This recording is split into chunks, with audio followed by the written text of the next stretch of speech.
안녕하십니까. 암호화폐 정보를 전달해드리는 닥터 비트맨입니다. 평일의 시작 월요일도 슬슬 마무리되고 있습니다. 어떻게 오늘 하루 잘 보내셨나요? 시간이 참 빠른 것 같은데요. 벌써 9월달도 끝나가고 있습니다. 지난주 중국발 퍼드로 인해서 하락한 암호화폐 시장이 오늘 아침부터 갑작스럽게 회복하는 모습을 보여주고 있습니다.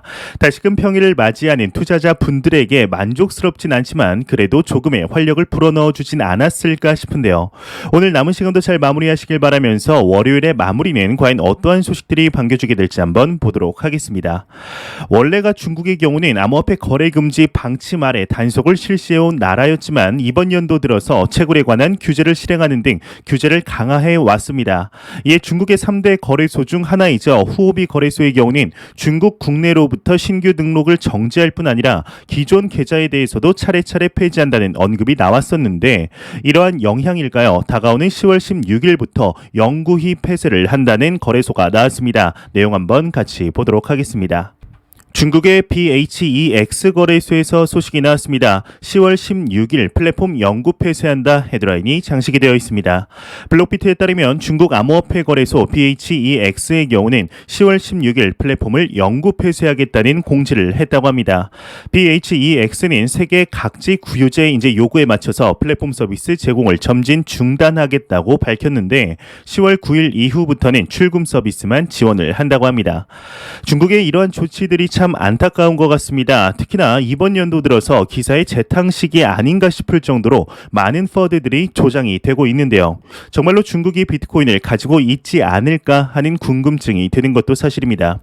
현재 중국 내에서는 암호화폐 시장에 말살 정책이 펼쳐지고 있지만 오늘 기준으로는 이 퍼드로 인한 가격의 하락분이 거의 다 회복이 된 것을 확인할 수가 있습니다.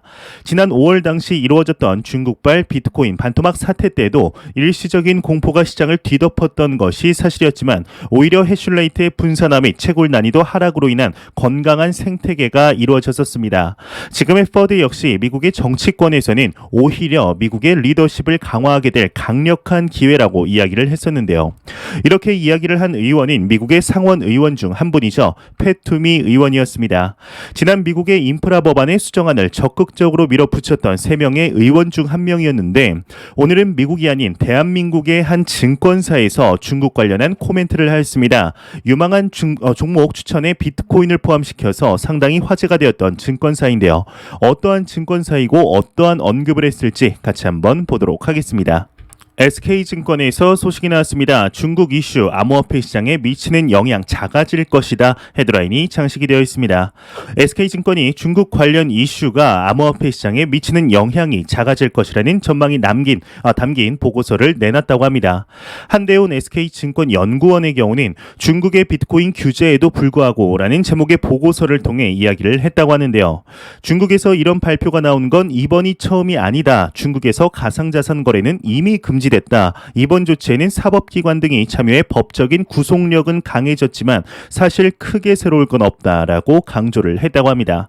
추가적으로 가상자산 시장에서 중국의 영향력은 줄어들고 있으며 지난 5월 전에 중국의 거래소들이 전 세계 자금의 30%를 차지했었지만 현재는 10%대로 감소를 했다. 암호화폐 시장은 계속 성장 중이고 중국 이슈는 더 이상 새롭지 않다라고 덧붙였다고 합니다. 맞습니다. 지금 시간이 갈수록 암호화폐 시장에 대한 규제안들은 계속해서 나올 것이며 이미 투자자들이 중국발 퍼드로 인한 하락을 공포로 느끼지 않고 있습니다. 지난 5월 나왔던 소식보다 사실상 이번에 나온 소식이 훨씬 충격적인 내용이었음에도 시장의 충격은 지난번에 비해 다소 작았던 것이 사실이었죠. 과연 중국이 물러나면서 오히려 이제 건강해지고 있는 글로벌적인 상황들을 절대로 모를 리가 없을 텐데 왜 이러는 것일까요? 현재 암호화폐뿐 아니라 현재 우리의 상식으로는 절대로 이해할 수 없는 일들이 중국에서 일어나고 있습니다. 중국 당국의 경우는 청소년의 온라인 게임 이용 시간을 주말 1시간으로 제한을 해둘 뿐 아니라 중국의 이제 아이돌 외모까지 규제를 하고 있습니다. 예쁜 남자 아이돌들을 이제 단속하며 미의 기준까지 정하려는 것이죠. 이뿐만이 아니라 노래방, 학원, 과외 금지, 팬클럽 폐쇄 등등 상식 밖의 차단들을 하고 있는 과정 속에 과연 중국이 이제 정말 이루려고 하는 것이 무엇인지 한번 지켜보도록 하겠습니다. 이런 상황 상황 속에서 이번 연도 암호화폐 시장에 있어서 상당히 사기와 해킹에 관한 소식들이 참 많이 나왔었습니다. 미국의 SEC 또한 암호화폐 사기에 대해서 조심하라는 강조를 했었는데요. 특히 호주에서는 전체 사기 사건 중에 절반 이상이 암호화폐 분야일 정도로 피해가 막심했었습니다. 그렇게 암호화폐 시장에 대한 인식이 안 좋아질 수밖에 없었겠죠. 이 호주에서 추가적인 소식이 나왔습니다. 지난 1월부터 8월까지 총 피해 금액을 구체적으로 밝혔는데 금액이 적지는 않은 것 같습니다. 내용 같이 한번 보도록 하겠습니다. 1월에서 8월간 호주의 암호화폐 사기 피해 455억 원 규모이다 헤드라인이 장식이 되어 있습니다. GD넷이 호주 경쟁소비자위원회 데이터를 인용하면서 올 초부터 8월까지 호주 내에서 발생한 암호화폐 투자 사기 피해 규모가 5,320만 호주 달러를 기록했다고 합니다. 하나로 약 455억 원 규모라고 하는데 연령별로는 40대 이상의 투자자의 피해 규모가 약 3천만 호주 달러로 30대 이하의 투자자보다 훨씬 큰 것으로 나타났다고 합니다. 현재 암호화폐 시장의 확장이 되면서 덩달아 사기 건수 또한 암호화폐가 탄생한 이래로 최대치를 찍고 있습니다. 확실한 규제안이 마련이 되어서 이러한 부분이 해소가 되어야 할 텐데요. 누군가 여러분들에게 고수익을 이야기하면서 다가올 경우 100이면 100 무조건 사기라고 의심하는 게 좋습니다. 달콤한 유혹에는 그에 상응하는 리스크가 있다는 것 잊지 않으셨으면 좋겠습니다. 사기꾼들 망해라. 이러한 좀 부정적인 소식들도 나왔지만 사실상 긍정적인 소식들이 훨씬 많이 나오고 있는 것이 사실입니다. 오늘은 지난 하락폭 속에서도 가파르게 회복하던 코인이 하나 있습니다. 바로 에이다인데요. 이 에이다의 경우는 지난 25일과 26일 열린 서밋에서 많은 이야기들이 나왔었는데 특히 파트너십에 관한 소식들이 화제가 되었었습니다. 체인 링크와의 파트너십 소식에 관한 이야기가 나왔는데요. 내용 같이 한번 보도록 하겠습니다. 카르다노 에이다 최근 발표한 여러 전략적 파트너십 정리 이렇게 헤드라인이 장식이 되어 있습니다. 카르다노 에이다의 경우는 25일과 26일 양일 열린 카르다노 서밋 2021에서 폭넓은 분야의 기업들과 전략적 파트너십을 체결했다는 발표가 나왔습니다. 특히 포춘 500대 기업인 위성 방송업체 DC 네트워크와 체인링크와의 파트너십이 관심을 끌었다고 하는데 이 DC 네트워크의 경우는 자사의 통신 서비스에 카르다노의 블록체인 기술을 도입하여서 800만 명의 고객들에게 디지털 아이디를 발급하는 것을 목표로 하고 있는 것으로 알려졌습니다. 이 제휴에 의해서 카르다노는 거대한 통신 사업 분야에 참가하게 되는데요. 밑에 체인링크와의 제휴라는 부제를 보도록 하겠습니다. 여러분들도 아시다시피 9월 13일 에이다의 스마트 컨트랙트가 이제 추가되는 대형 업그레이드이죠. 알론조 업그레이드가 성공적으로 완료가 되었습니다. 이번 체인링크와의 제휴로 에이다의 개발자의 경우는 체인링크의 분산형 오라클 네트워크를 통해 실시간의 데이터베이스에 접속할 수 있게 된다고 하는데요. 이뿐 아니라 파트너십을 맺은 기업들이 조금 더 있는 것 같습니다. 이제 하나가 워에이크닝 이제 헬스가 개발한 의료용 AI 로봇 그레이스라고 하네요. 이 밑에 이제 사진을 보시면 간호사복을 입은 로봇이 있습니다. 이 로봇의 이름이 그레이스라고 하는데 고령자나 고립된 사람들과 대화하는 로봇으로 환자의 체온을 알 수 있을 뿐 아니라 이 데이터를 통해서 환자의 반응을 측정하며 감정을 모방하는 것 또한 가능하다고 합니다. 참 시대의 발전 속도가 눈부시게 발전을 한 것 같습니다. 현재 에이다의 경우는 이번 연도 기록적인 상승률을 보여주며 많은 투자자들에게 관심을 받고 있는 코인인 만큼 앞으로의 퍼포먼스를 기대해 보도록 하겠습니다. 이러한 에이다의 소식과 더불어서 이제 다가오는 이제 10월 27일 또 하나의 업그레이드를 진행하려는 코인이 있습니다. 바로 시가총액 2위의 부대장 코인 이더리움인데요. 아니 얼마 전 런던 하드포크가 이제 뉴욕 하드포크인가 했는데 또 한다고라고 생각하실 수 있습니다. 일단 무슨 내용인지 같이 한번 보도록 하겠습니다. 비콘체인 첫 하드포크 10월 27일 예정이다 이렇게 헤드라인이 장식이 되어 있습니다. 이더리움 비콘체인이 알테어 하드포크를 진행할 예정이라고 합니다. 예상 시점은 10월 27일이라고 하는데 알테어 업그레이드란 비콘체인의 첫 하드포크로 인센티브 및 페널티 조정을 주요 내용으로 하고 있다고 합니다. 이를 통해서 비콘체인 검증자는 자신이 담당하는 트랜잭션을 검증하지 못한 경우 추가적인 불이익을 감수해야 한다고 하는데요. 참 말이 너무 어렵습니다. 이해도 잘 가지 않는데 일단 비콘체인이라는 게 참 무엇일까요? 간단하게 말씀드리면 기존 이더리움 1.0에서 이더리움 2.0으로 이제 POW에서 이제 POS로 넘어가기 위한 가장 중요한 기술이다라고 이해하셔도 전혀 문제가 없을 것 같습니다. 비콘체인이 노드 검증자의 역할을 하기 때문인데요. 지난 8월 말 이러한 소식이 나오게 됩니다. 알테어 테스트넷을 구현했다는 소식이 나오게 되는데 이는 이때 당시 성공적으로 마무리됨으로써 원래 계획대로라면 이제 9월 말 날 알테어 업그레이드가 진행이 될 것으로 예상이 되었었습니다. 근데 조금 미뤄진 10월 27일 날 이제 이루어지게 된 것인데요. 이 알테어 업그레이드가 성공적으로 이루어지게 된다면 이제 메인 토픽인 이더리움 2.0과 현행 이더리움 통합 논의가 진행될 것으로 예상이 되고 있습니다. 이번 연도 비트코인 대비 상당한 퍼포먼스를 보여주었을 뿐 아니라 많은 업그레이드가 이루어짐으로써 가격 상승을 충분히 기대해 볼 만하지 않을까 싶은데, 과연 최종 목표인 POS로의 전환이 완전하게 이루어졌을 때 많은 이더리움의 투자자들이 생각하고 있는 비트코인의 대장자리를 노릴 수 있게 될지 같이 한번 지켜보도록 하겠습니다. 이러한 상황 속에 지난 9월 화폐 역사에 크나큰 일이 벌어지게 됩니다. 바로 엘살바도르에서 비트코인의 법정화폐가 공식적으로 지정이 된 것인데요. 현재 안타깝게도 글로벌 최초의 사례인 만큼 비트코인을 반대하는 시위뿐 아니라 첫날 당일 가격의 하락과 정부 공인지갑이죠, 치보가 에러가 나며 안타까운 모습을 보여주었었습니다. 뿐만 아니라 정부 내부에서도 반대의 움직임이 보이며 조사까지 나서는 사태가 발생을 했었죠. 그러한 와중에 오랜만에 긍정적인 소식이 나온 것 같습니다. 아무리 반대를 하지만 그래도 $30의 캠페인 영향일까요? 엘살바도르의 정부의 경우는 치보를 이용해 $30어치의 비트코인을 주는 캠페인을 열었었는데 이게 상당한 효과가 있었던 것 같습니다.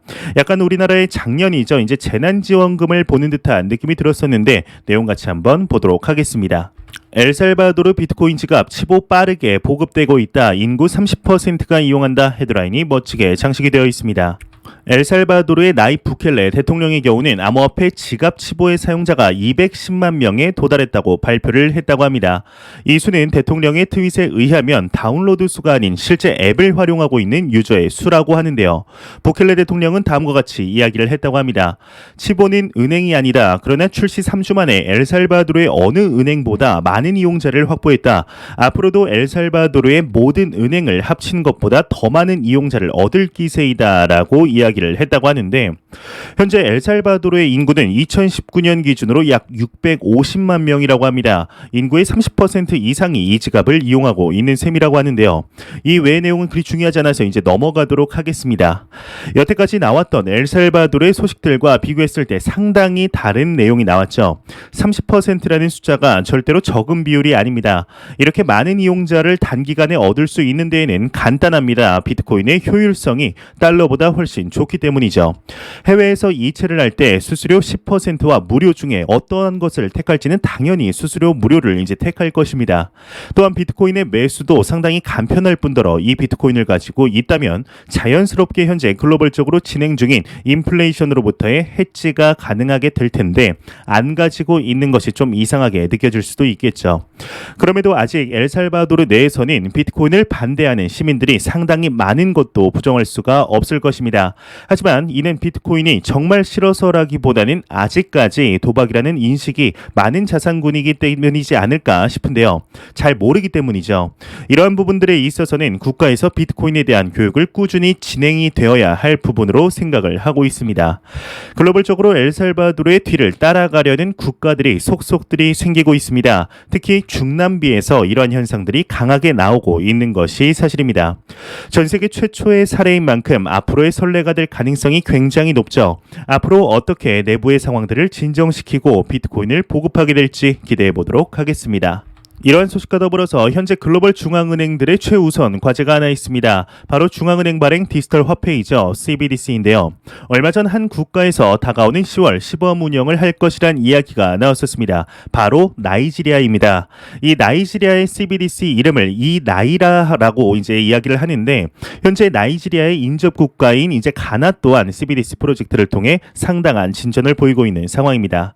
예, 오늘 나이지리아의 중앙은행에서 소식이 나왔습니다. 공식 웹사이트를 오픈했다고 하는데 내용 같이 한번 보도록 하겠습니다. 나이지리아 중앙은행 CBDC 공식 웹사이트를 오픈했다, 이렇게 헤드라인이 장식이 되어 있습니다. 외신 디스데이에 따르면 나이지리아 중앙은행 디지털 화폐 이 나이라의 경우는 공식 웹사이트를 어제 오픈했다고 합니다. 지난 24시간 동안 방문자의 수는 무려 100만 명을 이상을 이제 기록했다고 하는데요. 해당 웹사이트에서는 송금, 거래 내역 조회, 그리고 QR코드 결제, P2P 결제 등을 지원할 예정이라고 하네요. 현재 글로벌적으로 CBDC를 통한 금융의 개혁이 이루어지려고 하려고 하고 있습니다. CBDC가 배포가 되게 되면 간단하게 말해서 시민들에게 계좌를 터주는 것인데 그렇게 된다면 당연히 시중은행들의 입지가 작아지는 것은 너무나 확정이 된 미래입니다. 하지만 이 CBDC를 들고 있다는 것이 획기적인 혜택이 없다면 사람들은 굳이 사용할 효용성을 느끼지 못할 것입니다. 그렇다면 우리나라의 재난지원금처럼 이제 CBDC 지갑에 충전을 할 때 몇 퍼센트를 더 넣어준다든지 CBDC로 보관 시 시중은행을 상회하는 이자를 주는 등 혜택이 있어야 사용을 하겠죠. 이에 일각에서는 디지털 뱅크런이 일어날 가능성도 제기를 하고 있지만 CBDC가 나온 뒤에 사실상 금융 선진국들에서 확대되기는 시간이 좀 걸릴 것이며 이 CBDC의 탄생이 암호화폐 시장에 반사이익을 가져다 줄 것으로 생각을 하고 있습니다. 실제로 현재 우리나라의 주요 은행들은 이제 암호화폐에 대한 커스터디 사업에 뛰어들고 있으며 현재는 기관 주요 타겟으로 지금 하고 있지만 시간이 흐름에 따라 개인들에게도 서비스가 재개가 될 것으로 생각이 듭니다. 현재 우리나라의 경우도 CBDC 개발을 위해 삼성전자와 카카오가 뛰어들었으며 내년 말에는 상용화가 될 것으로 알려져 있는데요. 과연 실제적인 상용화가 이루어졌을 때 CBDC의 탄생이 암호화폐 시장에 어떠한 영향을 미치게 될지 한번 지켜보도록 하겠습니다. 안 보고 가면 섭섭하겠죠. 마지막 크립토 공포 탐욕 지수입니다. 전날보다 1포인트 내린 26포인트를 기록하고 있습니다. 공포 단계가 지속이 되고 있는데요. 이 지수는 0이면 공포, 100이면 낙관을 의미하게 되죠. 지난 중국발 퍼드로 인한 가격의 하락분이 많이 회복이 된 것으로 보입니다. 모두가 예상했던 대로 중국의 이 시장에 대한 지배력이 많이 약화되었다라고 판단을 할 수 있을 것 같은데 과연 여러분들은 암호화폐 시장이 장기적으로 어떠한 방향성을 띠며 나아갈 것이라 생각을 하시나요? 저는 항상 말씀드리지만 이 시장의 펀더멘탈이죠. 내재 가치는 무궁무진하다 생각을 합니다. 뿐만 아니라 비트코인의 가격 기준으로 몇 년 전과 비교했을 때 가격 기준으로 상당히 많이 올라간 것 같이 보이지만 그럼에도 아직 그에 걸맞는 가치에 도달하기까지는 상당히 많이 남았다라고 생각을 하는데요.